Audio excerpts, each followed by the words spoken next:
We all like to think of family as this safe place, a sanctuary, right? But what happens when that's not the case?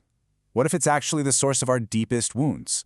Well, today, we're going to untangle that really complex connection between addiction and emotional neglect. And we're going to use a timeless story to see what it reveals about the families we're all living in right now. Wow, this quote it hits right at the heart of it, doesn't it? This idea that family is supposed to be a sanctuary, but at the same time, it can be the place where we get hurt the most. We expect this safe harbor, but so often it's the silence, the things left unsaid, that inflict the most lasting damage. And figuring out that paradox, that's what this is all about. Okay, so to really dig into this, we're going to need a case study. And for that, we're turning to an absolute masterpiece, Eugene O'Neill's Long Day's Journey into Night. Now, I know it's said over 100 years ago, but trust me on this. The family at the heart of this play, the Tyrones, they give us this perfect, almost forensic blueprint for the kind of dysfunction that honestly still echoes in so many homes today. And here's what's so fascinating about the Tyrones. Their house is never, ever quiet. It is constantly filled with words, arguments, accusations, long-winded defenses, but none of it is actual communication. It's all just a verbal smokescreen, right? It's a performance. They're just circling the same old wounds, saying anything and everything to avoid the terrifying risk of actually being honest and vulnerable with one another. So when you break it down, you start to see that their addictions are really just the tip of the iceberg. They're symptoms of something much, much deeper. You've got the father, James. He's not just cheap, he is absolutely haunted by the fear of poverty from his childhood. Then there's Mary, the mother. She uses morphine to just escape, to retreat into this idealized past where she felt like she mattered. And the sons, Jamie and Edmund, they're literally drowning their own guilt and fear in alcohol. Every single one of these behaviors is a cry for help, but it's a cry that nobody in the family is equipped to hear, let alone answer. All right, so let's use the Tyrones as our template. They really help us define the two big psychological forces that are tearing this family apart. The first one is obvious, addiction. But the second one, well, it's a lot quieter, a lot more subtle, but believe me, it is every bit as destructive. And that brings us to this idea of emotional neglect. And it's so important to understand this. Emotional neglect isn't about what a family does to you. It's about what it fails to do. It's the absence of things. It's the failure to see your pain, the inability to give you a safe space to just feel your feelings. It's like this invisible poison that just seeps into the silence between people, letting all that resentment and isolation grow. And this really brings us to the absolute core of what we're talking about today. In this house, in so many houses, the alcohol and the morphine, they're not the real problem. They're a substitute for emotional intimacy.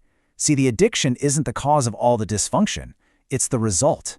When you can't get the emotional connection you need from the people who are supposed to love you, you're going to look for an escape from that pain. And for the Tyrones, that escape came in a bottle or a needle. Okay, so you might be thinking, this is all very interesting, but it's an old play. Does this stuff really apply today? And the answer is 100% yes. The Tyrones are just a template.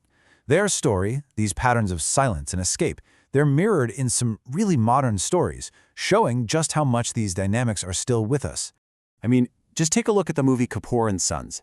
That family is an absolute masterclass in avoidance. They talk constantly, but they talk around everything that actually matters. An affair, a son's sexuality, all this resentment just bubbling under the surface.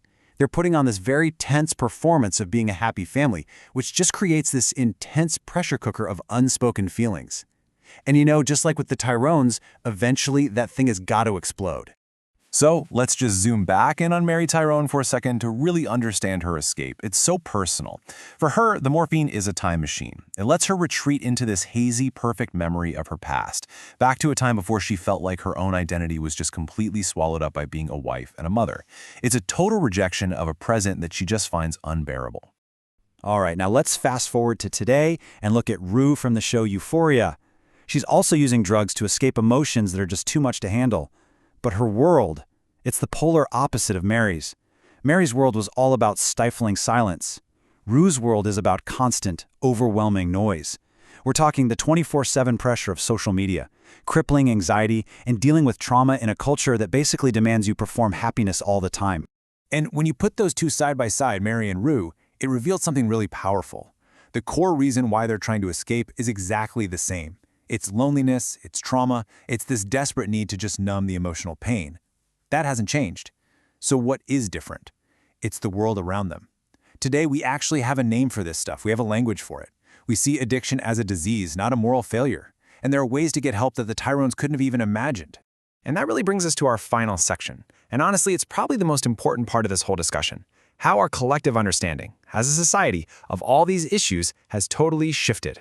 Because let's be real, the core problems are still here, right? Families today are still wrestling with the exact same fears of being vulnerable, of being judged. So if that's the same, what's actually different for us now compared to back then? This is where you can really see the massive shift. On the one hand, you have the Tyrone era. Back then, addiction was seen as a moral failing, a deep, dark secret you had to hide.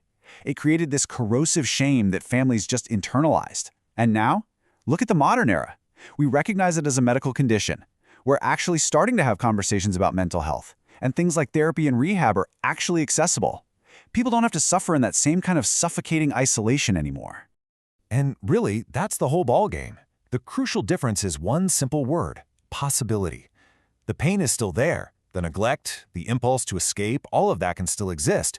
But today, unlike for the Tyrones, there is the real possibility of healing. It's why so many modern stories that tackle this stuff, even really tough ones, often have a thread of hope for resolution. Because now, as a society, we actually have the tools and the language to even try. So, when you look at it this way, it just changes everything. We can stop seeing addiction as just a bad choice or some kind of moral weakness.